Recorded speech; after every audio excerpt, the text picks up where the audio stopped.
Son las 8 de la tarde en Washington y Caracas. Aquí comienza Contexto Global con todas las noticias internacionales del día. Y por eso esta noche los acompañamos Rodrigo Sedano y yo, María Clara Calle, como casi toda esta semana. Bienvenidos. Pues eso es, María Clara, un placer compartir este estudio de nuevo contigo esta noche, cuando son ya las 9 de la noche en Río de Janeiro y también en Buenos Aires. Yo les recuerdo que vamos a tener, como todos los días, nuestros segmentos de Directo DC y el debate. Quédense porque van a estar muy interesantes, pero primero vamos a ir con los titulares y las noticias. Donald Trump y Xi Jinping acuerdan congelar al menos por un año los ataques económicos recíprocos entre China y Estados Unidos. Los líderes de las dos potencias mundiales pactan la desescalada arancelaria y la suspensión de los controles a las exportaciones de tierras raras.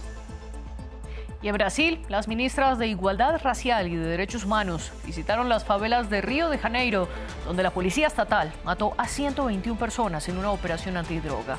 El gobierno de Lula da Silva ha condenado el operativo, que fue ordenado por el gobernador de Río.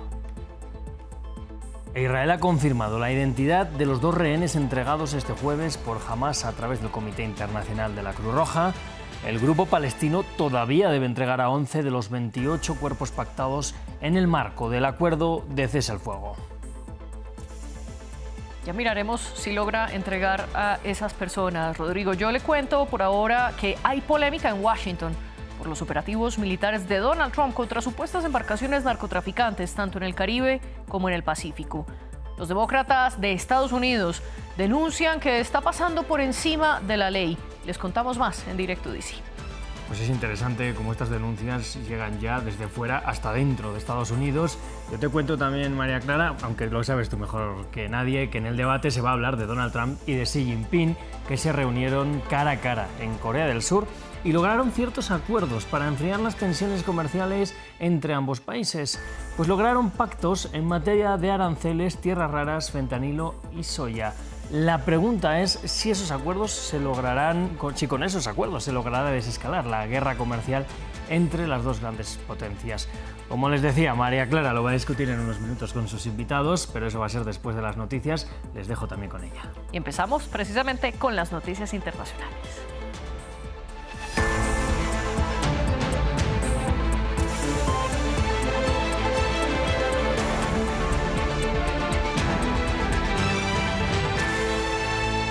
Donald Trump y Xi Jinping se reunieron cara a cara en el primer encuentro desde que el republicano regresó a la presidencia de Estados Unidos. La reunión fue en Corea del Sur y entre elogios mutuos, los dos mandatarios más poderosos del mundo han sellado una tregua económica entre Estados Unidos y China, al menos por ahora. Veamos qué ocurrió.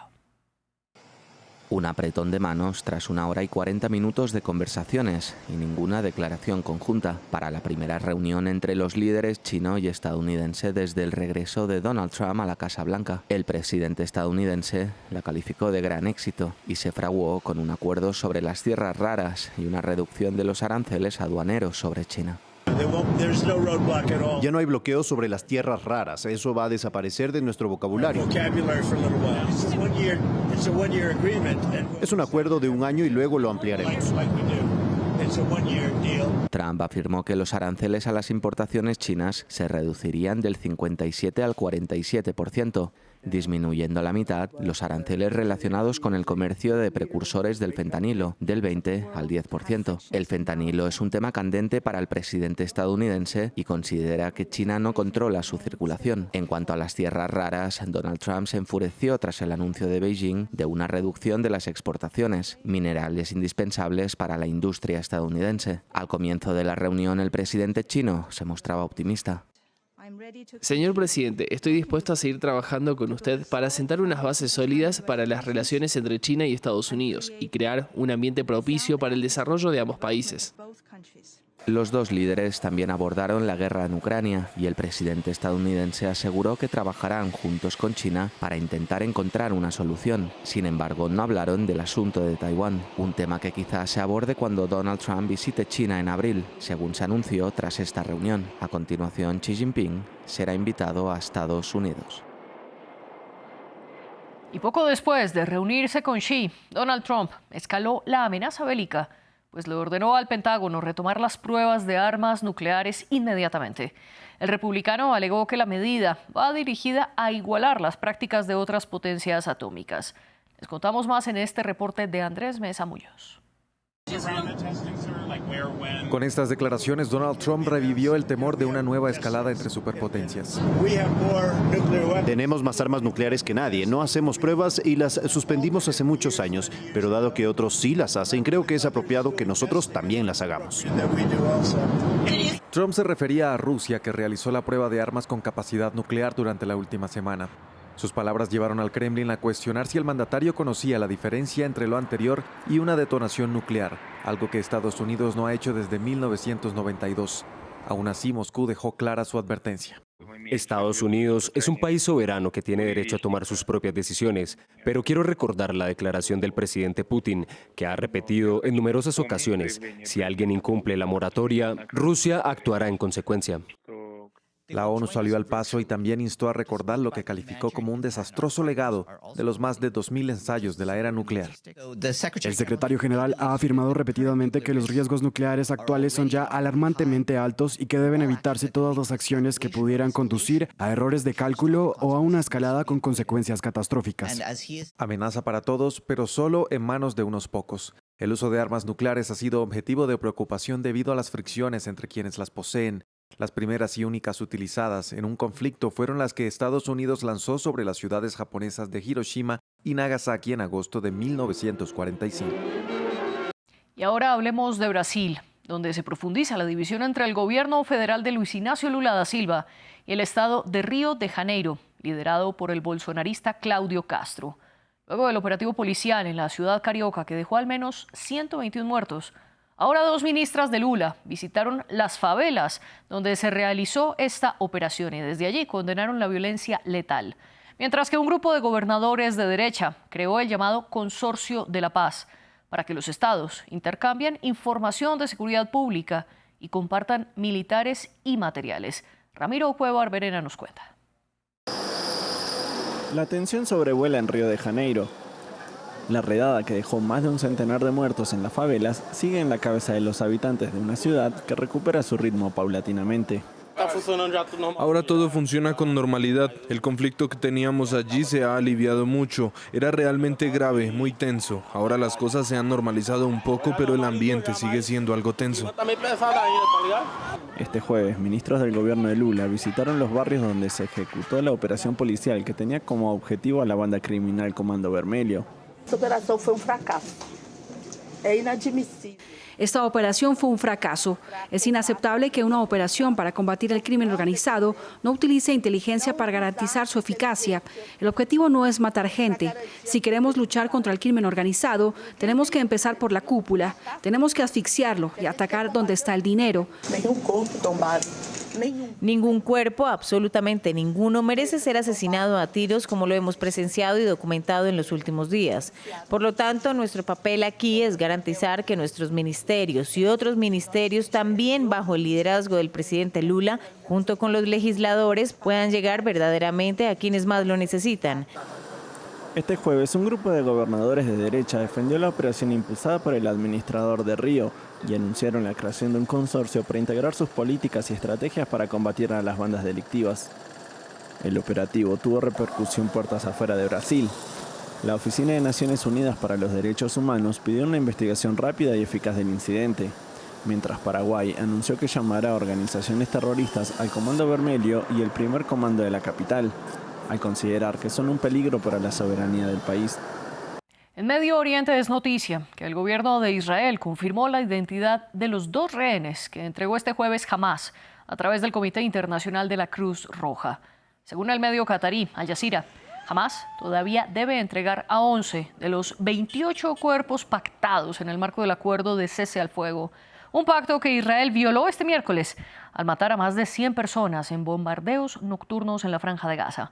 En otro frente, Israel lanzó también un nuevo ataque contra el Líbano, donde rige un cese al fuego con Hezbollah. El presidente libanés Joseph Aoun ordenó al ejército defender la soberanía de su país. Escuchemos.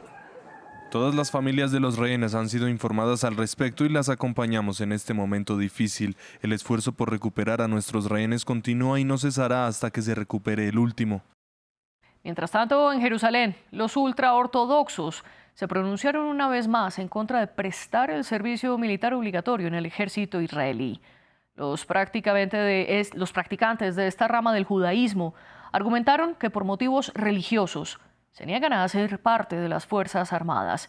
Mientras tanto, otros sectores de la ciudadanía piden a este grupo que ceda y ponga el interés del Estado de Israel por encima de sus convicciones personales. Diego Bassani nos explica. Los judíos ultraortodoxos se movilizan en contra de la posibilidad de presentar el servicio militar. Este jueves miles de personas se congregaron en las calles de Jerusalén para dejar en claro que no están dispuestos a formar parte del ejército, argumentando motivos religiosos. Nos reuniremos para rezar a Dios para que esto no continúe. No se puede obligar a la gente a ser diferente. Así somos, no se puede cambiar, no sirve de nada. Actualmente los estudiantes de seminarios ultraortodoxos que se dedican a estudiar los textos sagrados están exentos de presentar la conscripción. Sin embargo, ante la fuerte carga laboral para las tropas derivada de los bombardeos en Líbano y Gaza, se ha reabierto el debate sobre la necesidad de que los practicantes de esta vertiente del judaísmo se sumen a las filas de las Fuerzas Armadas. No hay contradicción alguna entre servir en el ejército y estudiar la Torá. Dicen, preferimos morir antes de servir en el ejército israelí. Y les digo, no lo hagan. Cambien el rumbo por Israel, por nuestro futuro. En 2024, el Tribunal Supremo de Israel ordenó el fin de la exención para los ultraortodoxos. Desde entonces, en el Parlamento se ha estado intentando promulgar una nueva ley que cambie las reglas del juego del servicio militar obligatorio. Un proyecto legislativo que aún no encuentra consenso entre los partidos que participan en la coalición de gobierno liderada por el primer ministro Benjamin Netanyahu. Y en Francia, la policía detuvo a 5 personas más, presuntamente implicadas en el robo del Louvre. Entre ellas a uno de los principales sospechosos del que habrían encontrado muestras de ADN en el museo. Sin embargo, todavía no hay rastro de las joyas de la monarquía que fueron robadas. 5 nuevos arrestos, entre ellos el principal sospechoso. Este jueves, la Fiscalía de París informó un nuevo avance en el caso del robo de las joyas de la corona sustraídas del museo más famoso de Francia. Puedo confirmar que estos arrestos se llevaron en virtud de una orden judicial emitida por los 2 magistrados designados para la investigación. Los hechos ocurrieron en París y sus alrededores, concretamente en el barrio de Saint-Denis. Imagino que no puede decir mucho, pero ¿tiene perfiles de los 5 detenidos? Es demasiado pronto para describirlos con detalle. Lo que sí puedo decirles es que uno de ellos era de hecho uno de los objetivos de los investigadores. Laura Bacquiu confirmó que las joyas preciosas, valuadas en más de 100 millones de dólares, no fueron recuperadas durante la operación y siguen aún desaparecidas. El miércoles, antes de estas nuevas detenciones, la fiscal también ofreció más detalles sobre la investigación en curso. No descartamos la posibilidad de que exista un grupo más grande con un cabecilla o incluso un destinatario con las joyas robadas. Contrariamente a lo que han informado algunos medios de comunicación, actualmente no hay evidencia que sugiera que los perpetradores contaran con ayuda interna del museo. 2 sospechosos adicionales, arrestados el fin de semana pasado, recibieron cargos preliminares de asociación ilícita y robo, tras admitir parcialmente su responsabilidad en el delito. Los 2 hombres de unos 30 años fueron identificados gracias a las muestras de ADN encontradas en el lugar. Tienen antecedentes penales por tráfico de menores y robos, pero no parecen ser los autores intelectuales del hurto al museo. ¿Y qué tal una Navidad maradoniana? Pues bien, eso es lo que celebra Argentina, porque hoy, 30 de octubre, el futbolista Diego Armando Maradona cumpliría 65 años. Y el mundo, y en especial la ciudad de Nápoles en Italia, rindieron homenaje al Eterno 10. Albert Naya nos cuenta la historia. El 30 de octubre es Navidad en Argentina y las calles de Nápoles han querido sumarse a la festividad, paseando al Pelusa en el día en que el astro cumpliría 65 años. El homenaje de la ciudad que representó su segundo hogar. Diego no ha muerto, su cuerpo murió, pero su alma vive dentro de nosotros, los napolitanos. Llevo años celebrando el cumpleaños de Diego. Diego siempre está presente y lo más bonito es que Diego pertenece al pueblo. Las calles no eran ajenas al paseo del Eterno 10. Diego es pasión. Diego es pasión, amor, tradición, un auténtico símbolo para los napolitanos. Nada más que añadir. C'è altro da aggiungere. Diego es unidad, unió a la gente, incluso a los del norte que estaban en contra nuestra. Gracias a Diego también vienen personas que no son de Nápoles. Popoli que no fanno parte de Nápoles. Homenajes que en Argentina se viralizaron en redes sociales, desde sus hijas, pasando por su querido Boca Juniors o por personalidades del fútbol. Incluso su apodo, el de Dios, tiene explicación en una de sus iglesias. En esta de México le veneraban y recordaban, porque la fiebre del Diego ya no se extiende. Se adueñó del mundo entero mientras sigue entre los mortales. Y después de las noticias, continuamos analizando lo que ocurre en una parte del mundo, ahora con el debate.